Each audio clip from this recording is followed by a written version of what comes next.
Teraz chciałem ogłosić, że rozpoczynamy pierwszą sesję naszych rozważań. Pierwsza sesja, która będzie poświęcona przypatrzeniu się, przeanalizowaniu również pewnych początków antropologii Karola Wojtyły. Wystąpi 3 prelegentów.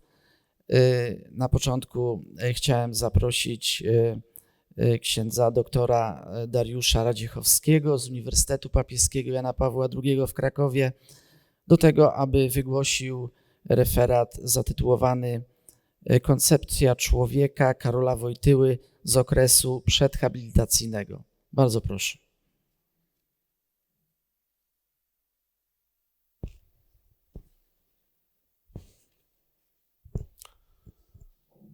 Szanowni Państwo, koncepcja człowieka Karola Wojtyły z jego okresu przedhabilitacyjnego to jest temat, który przypadł mi w udziale.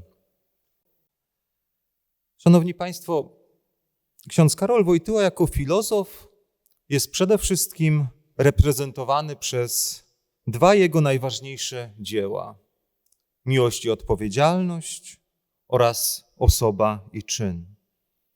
Szczególne znaczenie ma zwłaszcza to drugie, które stanowi wyraz jego dojrzałej koncepcji osoby. Warto jednak zaznaczyć, że droga intelektualna, która doprowadziła przyszłego papieża do tych kluczowych rozważań, rozpoczęła się znacznie wcześniej. Po latach sam podkreślił tę kwestię w książce Przekroczyć próg nadziei, odpowiadając na jedno z pytań Vittoria Messoriego. Mówił: moje zainteresowanie osobą i czynem wcale nie zrodziło się na gruncie polemiki z marksizmem, a przynajmniej nie miało tej polemice służyć. Zainteresowanie człowieka jako osobą, podkreślił papież, było we mnie bardzo dawne. Może pochodziło także z tego, że nigdy nie miałem szczególnego zamiłowania do nauk przyrodniczych. Człowiek interesował mnie zawsze. Naprzód na studiach polonistyki, jako twórca języka, jako temat literacki. A z kolei, gdy odkryłem drogę powołania kapłańskiego, zaczął mnie interesować jako centralny temat duszpasterski. Kiedy bowiem już w okresie powojennym Wojtyła zetknął się z młodzieżą, zwłaszcza akademicką, i ich egzystencjalnymi pytaniami o życie, miłość, rodzinę, pracę zawodową itd., starał się dać nań adekwatną odpowiedź. I stąd studium Miłość i odpowiedzialność, a także Osoba i czyn. Mamy zatem jednoznaczne stanowisko autora, które można spróbować jeszcze uszczegółowić. Szanowni Państwo, w moich analizach ze względu na obrany temat ograniczę się zasadniczo wyłącznie do okresu przedhabilitacyjnego Wojtyły. Przyjmując jako datę graniczną nie 3 grudnia 1953 roku, kiedy to na Wydziale Teologii Uniwersytetu Jagiellońskiego uzyskał stopień doktora habilitowanego, lecz rok 1951, w którym w dniu 1 września arcybiskup Eugeniusz Baziak udzielił mu 2-letniego urlopu naukowego na przygotowanie rozprawy habilitacyjnej. Okres ten naznaczony wnikliwym studiowaniem przez Wojtyły dzieła Maxa Schellera, Der Formalismus in der Ethik und die Materiale Wertethik, wyznaczył ważną cezurę czasową w periodyzacji rozwoju jego myśli filozoficznej. Z myślą Schellera Wojtyła zetknął się jednak już wcześniej, na co jeszcze, jeśli czas pozwoli, zwrócę uwagę. Teraz natomiast przystąpmy do właściwej analizy, która obejmie, po pierwsze, świat młodzieńczej myśli humanistycznej Wojtyły, w szczególności filozoficzno-literacki. Następnie punkt 2, wejście w świat metafizyki poprzez studium podręcznika księdza Kazimierza Weissa. Punkt 3, odkrycie tak zwanej teologii podmiotu dzięki spotkaniu z mistyką karmelitańską, za sprawą Jana Tyranowskiego. Oraz na koniec, jako punkt 4, próbę systematyzacji w konferencjach rozważania o istocie człowieka. Wymienione elementy wskazują zasadniczo na chronologiczne etapy rozwoju myśli Wojtyły, które jednak zachodzą na siebie, a także z czasem są pogłębiane. Przechodzę do punktu 1. Początki, humanistyka i literatura. Pierwszy obraz człowieka oraz samego siebie kształtuje się już w dzieciństwie, w domu rodzinnym, wśród najbliższych. Tak też było w przypadku Karola Wojtyły, który urodził się 18 maja 1920 roku w Wadowicach. Po śmierci matki, brata i niepoznanej siostry wychowywany był przez ojca, dorastając w atmosferze silnych wartości katolickich i patriotycznych. Był wyróżniającym się uczniem miejscowego gimnazjum, miłośnikiem teatru oraz aktywnym uczestnikiem życia parafialnego. Po zdaniu matury w 1938 roku wraz z ojcem przeprowadził się do Krakowa, gdzie rozpoczął studia polonistyczne, które zostały jednak po roku przerwane w wyniku wybuchu II wojny światowej. Polonistykę wybrał, gdyż, jak powiedział po latach, fascynował go człowiek jako twórca języka i jako temat literacki. Jednak konieczność rozpoczęcia owych studiów od gramatyki wprowadziła młodego filologa w misterium słowa, które zanim jeszcze zostało wypowiedziane, zawsze jakoś żyje w człowieku, wyraża jego fundamentalną duchowość i pozycjonuje wobec tajemnicy Boga. Kiedy już jako papież Wojtyła wspominał swoją drogę do kapłaństwa, zwrócił uwagę właśnie na ów aspekt przejścia od słowa literackiego do Jezusa Chrystusa. Słowa, które stało się ciałem. Od teologii do teologii i filozofii. Kiedy wybuchła wojna i rozpoczął się okres okupacji niemieckiej, Wojtyła najpierw starał się, jak wspominał, dużo czytać i pisać swoje pierwsze młodzieńcze utwory literackie, poezje i dramaty. Angażował się w teatr. W liście do przyjaciela Mieczysława Kotlarczyka, liście datowanym na dzień 28 grudnia 1939 roku napisał: obłożyłem się książkami, obwarowałem sztuką i nauką, pracuję, czytam, piszę, uczę się, myślę, modlę się i walczę w sobie. Czytając ten oraz inne listy, jakie napisał Wojtyła do Kotlarczyka, począwszy od września 1939 roku, dostrzegamy szczególne zwrócenie uwagi na kulturę i sztukę, a także chrześcijańską wiarę jako warunki szczęścia człowieka. Tam też kreśli obraz idealny, jakim byłby, cytuję, człowiek renesansowy z gotycką duszą. Humanista, myśliciel, artysta. Człowiek pielęgnujący życie duchowe i przepełniony tęsknotą za transcendencją. Od września 1940 roku Wojtyła, by uchronić się przed wyjazdem na przymusowe roboty, rozpoczął pracę w zakładach sodowych w Krakowie, w kamieniołomie na Zakrzówku. Opisując swoją sytuację, nie tyle się na nią nie uskarżał, co wręcz stwierdził: przy pracy czas gna, człowiek staje się pełniejszym człowiekiem. A więc rozwój duchowy nie dokonuje się tylko poprzez twórczość artystyczną. Tej zresztą bynajmniej nie porzuca, ale także w trakcie pracy fizycznej.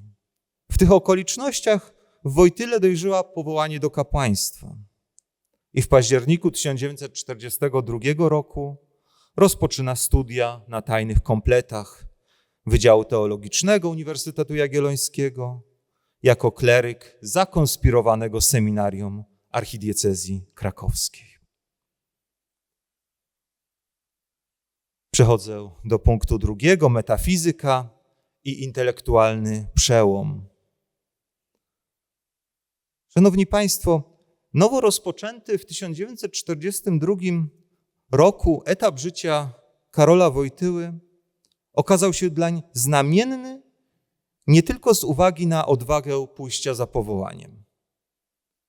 Przyszły papież wskazał nań expressis verbis w rozmowach z André Frossardem, opublikowanych 40 lat później pod tytułem „Nie lękajcie się”. W rozmowie tej padły słowa o odkryciu intelektualnym i przewrocie kopernikańskim. Właśnie taki przewrót wywołała w rozpoczynającym konspiracyjne seminarium duchowne 20-latku lektura podręcznika wprowadzającego w metafizykę autorstwa księdza Kazimierza Weissa pod tytułem Ontologia, czyli metafizyka ogólna. Jan Paweł II wspominał ów przełom następująco, cytuję: „Zacząłem studiować ten podręcznik i natychmiast natrafiłem na olbrzymie opory. Moje humanistyczne, filologiczno-literackie myślenie nie było w żaden sposób przygotowane do przyjęcia owego tekstu. Twierdzeń i sformułowań, z których podręcznik metafizyki scholastycznej składał się od początku do końca. Musiałem, wspomina papież, się przedzierać przez jakiś gąszcz zdań, rozumowań, koncepcji, dość długo nie mogąc zidentyfikować terenu, po jakim się poruszam. Trwało to około 2 miesięcy. Po 2 miesiącach zgłosiłem się do egzaminu, który zdałem.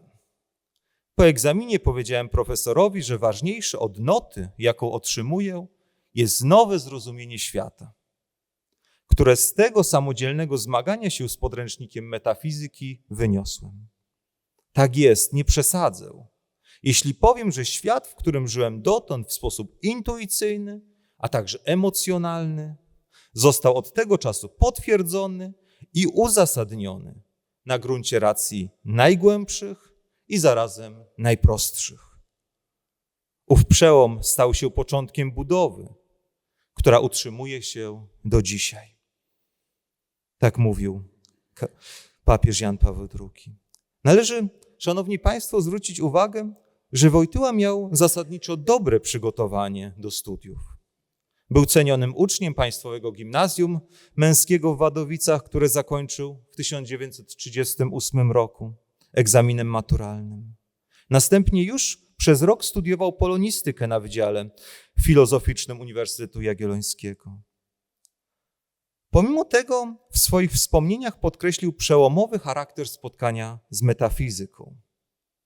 Podręcznik ów pozwolił mu wejść w inny poziom myśli humanistycznej, znaleźć swoisty fundament, którego nie dostrzegał wyraźnie na terenie literatury, poezji i teatru. Weiss jako autor podręcznika, który wprowadził Wojtyłę w świat metafizyki, był znanym przedstawicielem polskiej neoscholastyki, długoletnim profesorem Uniwersytetu w Lwowie. Jednak jego poglądy zostały ukształtowane przez wiele ośrodków akademickich.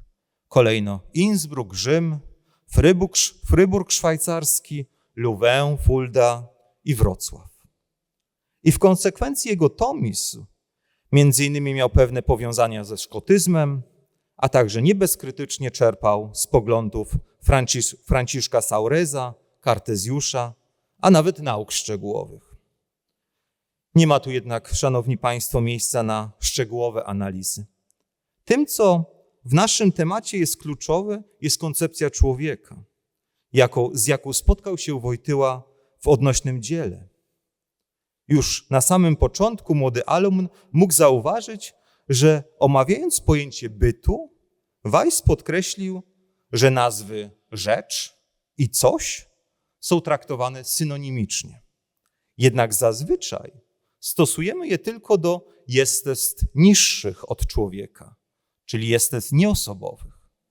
Możliwe, że właśnie tutaj ma swoją genezę definicja człowieka, jaką posłużył się Wojtyła w wydanej niespełna 20 lat później Miłości i odpowiedzialności. Cytuję: człowiek jest przedmiotowo kimś i to go wyodrębnia wśród reszty bytów widzialnego świata. Tych bytów widzialnego świata, które przedmiotowo są zawsze tylko czymś. Główne natomiast uwagi Weissa dotyczące osoby znalazły się w dalszej części jego książki, w ramach rozważań o substancji. Napisał tam: osoba jest osobnikiem rozumnym, czyli jak mówi słynna definicja Boecjusza, rationalis naturae individua substantia. I słusznie takiemu osobnikowi nadajemy uprzywilejowaną nazwę osoby. Istota bowiem jego urzeczywistnia w sposób wyższy doskonałość istnienia i działania, zawartą w pojęciu osobnika. Mając rozum, osobnik jest świadom tej doskonałości, którą jako osobnik posiada i dlatego odróżnia siebie nie tylko od innych osobników, lecz także od swoich stanów i czynności, które sobie przypisuje. On też jedynie pośród osobników jest w ścisłym znaczeniu panem swoich czynów, a tym samym bierze za nie na siebie odpowiedzialność, gdyż byt mający rozum musi mieć wolną wolę. On w końcu jest podmiotem praw i obowiązków. Tak pisał Weiss. Co ważne, profesor z Lwowa dodał, że w definicji Boecjusza pod rygorem jej poprawności substancja indywidualna musi być rozumiana jako suppositum. Jeśli bowiem operari sequitur esse, działanie idzie za istnieniem, za bytem, osoba jest główną podstawą swoich działań. I chociaż dany skutek może pochodzić od danej przypadłości, na przykład od siły materialnej czy rozumu, przypisujemy go podmiotowi, który ową siłę czy rozum posiada. Szanowni Państwo, już w tym krótkim fragmencie odnajdujemy tak kluczowe myśli dla późniejszych rozważań Wojtyły. Człowiek jest osobą, a nie tylko osobnikiem gatunku. Jest podmiotem, jest suppositum, jest wolny i musi brać na siebie odpowiedzialność. Co więcej, stronę wcześniej u Weissa Wojtyła mógł znaleźć stwierdzenie, że osoba jest sui juris oraz incommunicabilis, które znamy z pierwszych stron Miłości i odpowiedzialności. Weiss dokonał nadto krytycznej analizy wybranych koncepcji osoby, uznając je za błędne lub niewystarczające z punktu widzenia filozofii realistycznej.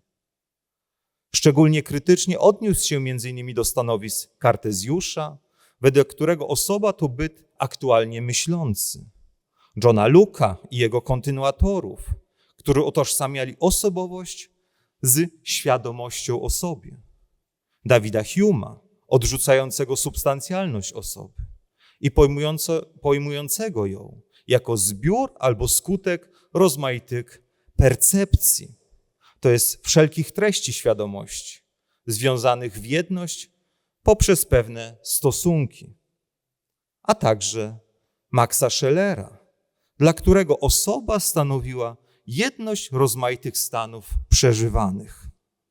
Notabene, Weiss nie tylko przywołał stanowisko Schellera, ale explicite wskazał na jego fundamentalne dzieło Der Formalismus, które z czasem stało się istotnym punktem odniesienia w badaniach antropologicznych Wojtyły. Odrzucając wyżej wymienione koncepcje, Weiss przede wszystkim negował redukowanie osobowości do aktualnej świadomości o sobie. Weiss wskazał, że utożsamienie osoby z aktem samoświadomości prowadzi do absurdalnej konkluzji. Na przykład dusza oddzielona od ciała musiałaby być uznana za osobę, a nawet za wiele osób, jeśli posiadałaby równocześnie wiele aktów świadomości. Analogicznie człowiek zawierałby w sobie tyle osób, ile doznań świadomości przeżywa. W świetle tej teorii należałoby również uznać, że dzieci, czy też osoby psychicznie chore, śpiące bądź nieprzytomne nie są osobami i nie przysługują im żadne prawa, w tym nawet prawo do życia. Następnie odrzucał twierdzenie, jakoby bycie osobą opierało się na tak zwanej wirtualnej świadomości o sobie, czyli na władzy tejże świadomości. Weiss przyznawał, że władza samoświadomości stanowi element pojęcia osoby, jednak nie jest z nią tożsama. Samo istnienie świadomości zakłada bowiem istnienie uprzedniego, substancjalnego podmiotu osobowego. Wreszcie punkt 3. Odrzucał także wszelkie stanowiska, które nie uznawały osoby za byt substancjalny, czyli trwale istniejący podmiot zdolny do aktu istnienia, niezależnie od aktualnych stanów świadomości. Szanowni Państwo, trudno jednoznacznie stwierdzić, na ile owe treści dotyczące koncepcji osoby zostały w owym 1942 roku dostrzeżone i przyswojone przez Wojtyłę. Niemniej niewątpliwie zdają się stanowić ważny asumpt do przyszłych badań antropologicznych i etycznych. Przechodzę do punktu 3. Mistyka karmelitańska i teologia podmiotu. Przewrót kopernikański, jaki spowodowało u Wojtyły odkrycie metafizyki, należy jednak umieścić w szerszym kontekście, jakim jest jego zainteresowanie mistyką karmelitańską. Rozpoczęło się ono najprawdopodobniej 2 lata wcześniej. W lutym 1940 roku Wojtyła podczas rekolekcji dla młodzieży w parafii świętego Stanisława Kostki na krakowskich Dębnikach poznał Jana Tyranowskiego. Ów 40-letni wówczas mężczyzna z wykształcenia księgowy, pracujący jako krawiec, wskazał młodemu Wojtyle właśnie mistykę świętego Jana od Krzyża. W późniejszych wspomnieniach Wojtyła podkreślił, od niego nauczyłem się między innymi elementarnych metod pracy nad sobą, które wyprzedziły to, co potem znalazłem w seminarium. Tyranowski, który sam kształtował się na dziełach świętego Jana od Krzyża i świętej Teresy od Jezusa, wprowadził mnie po raz pierwszy w te niezwykłe, jak na mój ówczesny wiek, lektury. W tych pismach Wojtyła odkrył człowieka w jego doświadczeniu mistycznym. To jest, jak się wydaje, kluczowy aspekt dla kształtowania się jego własnej koncepcji osoby. Ale i sam Tyranowski stał się dla przyszłego papieża przykładem. W artykule wspomnieniowym opublikowanym w Tygodniku Powszechnym w 1949 roku, 2 lata po śmierci Tyranowskiego, Wojtyła pisał: wspomnienie tego człowieka nie jest rzeczą łatwą. Nie da się pojąć jako zwyczajne zestawienie samych wydarzeń z jego życia. Czyny zewnętrzne nie zdołały nigdy powiedzieć nam wszystkiego o nim. Jeśli bowiem każde zetknięcie z jakimś człowiekiem pozostawia w nas pewne ogólne doświadczenie, to i tutaj o takie właśnie kilka lat trwające doświadczenie Jana musimy oprzeć cały ciąg naszych o nim sądów i mniemań. Obraz Jana bowiem urastał w nich od sylwetki starszego, pobożnego Pana do osobistego przeświadczenia o tym, że mieliśmy do czynienia z kimś rzeczywiście świętym. Przywołany fragment mówi bardzo dużo o koncepcji człowieka. Rozróżnia aspekt zewnętrzny oraz wewnętrzny. To, jak ktoś wygląda, co mówi, jak żyje, oraz to, kim jest. Podkreślając, że nie wystarczy osoby doświadczyć i poznać od zewnątrz, ale trzeba koniecznie również poznać ją od wewnątrz, zwrócić się do jej wnętrza. W późniejszych pracach Wojtyły, a szczególnie chyba w Osobie i czynie, ów aspekt doświadczenia i fenomenologicznego opisu będzie bardzo ważny. Ale to już jest tutaj właśnie widoczne.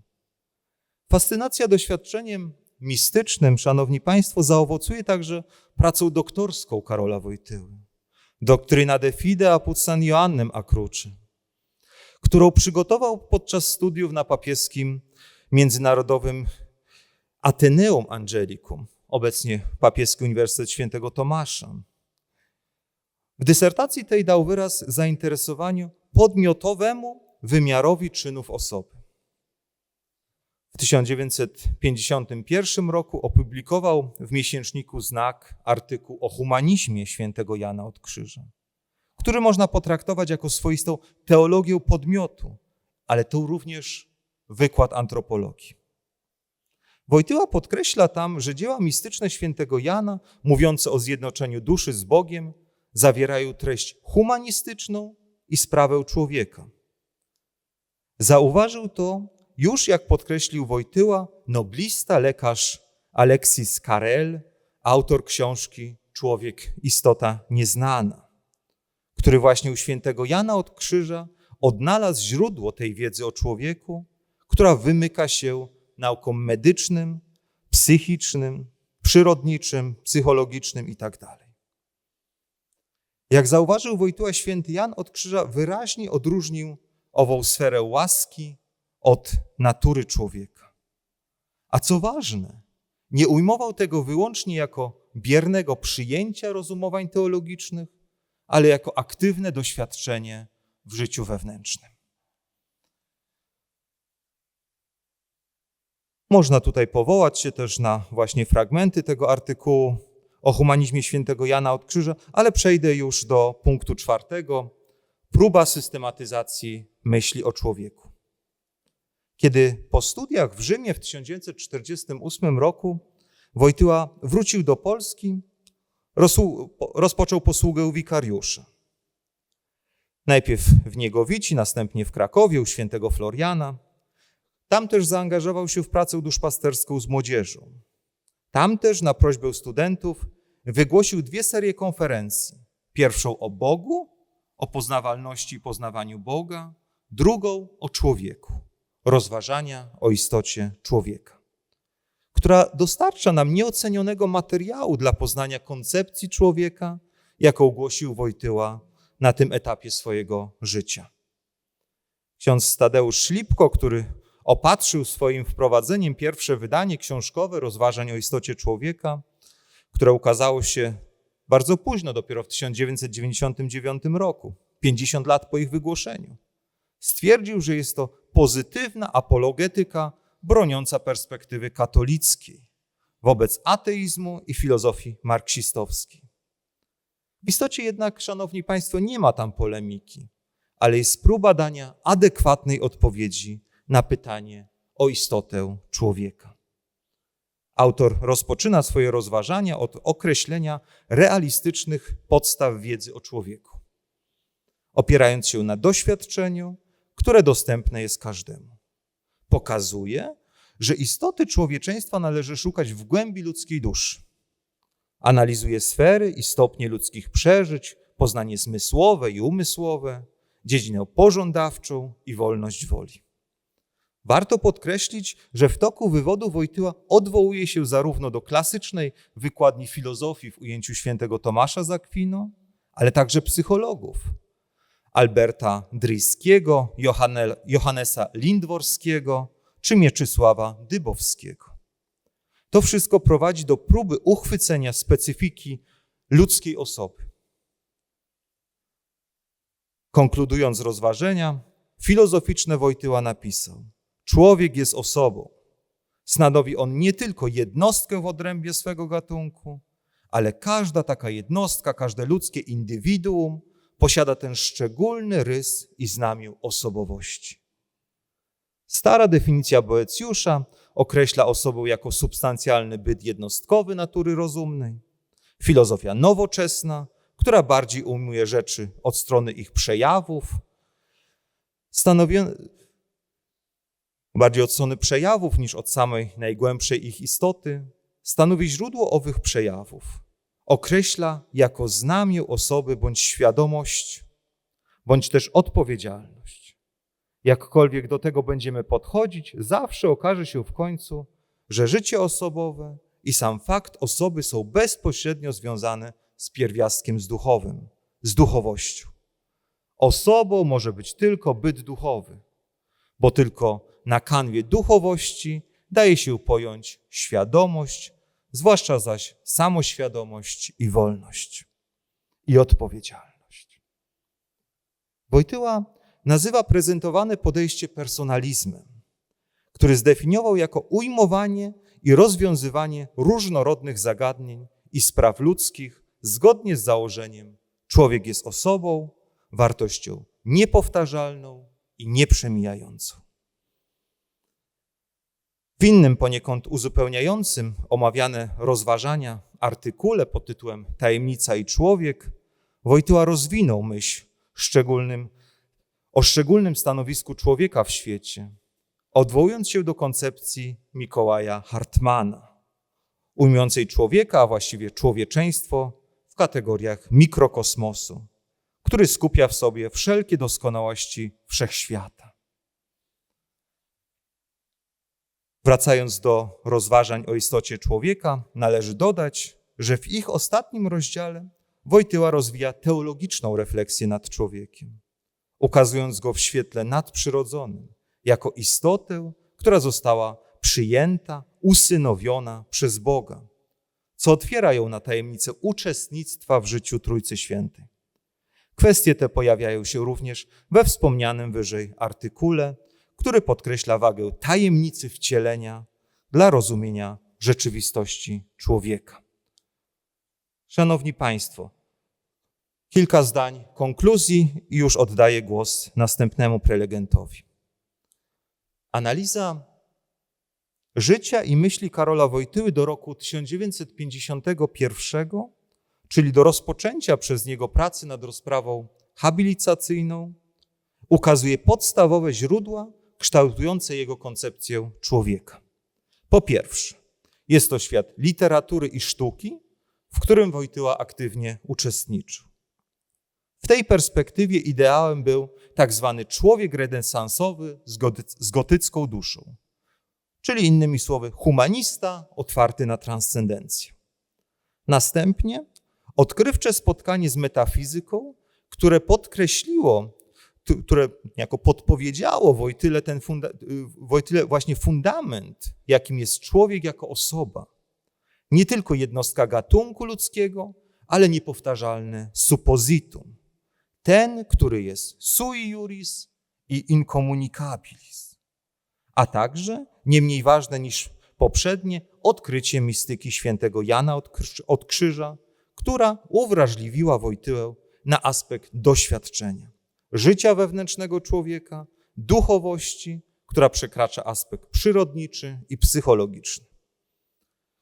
I wreszcie próba syntezy koncepcji człowieka w konferencjach dla studentów pod tytułem Rozważania o istocie człowieka oraz artykule Tajemnica i człowiek, które zachowują swoją aktualność i w obliczu współczesnych wyznań mogą stanowić ważną inspirację zarówno dla filozofów, jak i teologów, a także dla osób poszukujących głębszego zrozumienia samego siebie oraz innych. Dziękuję.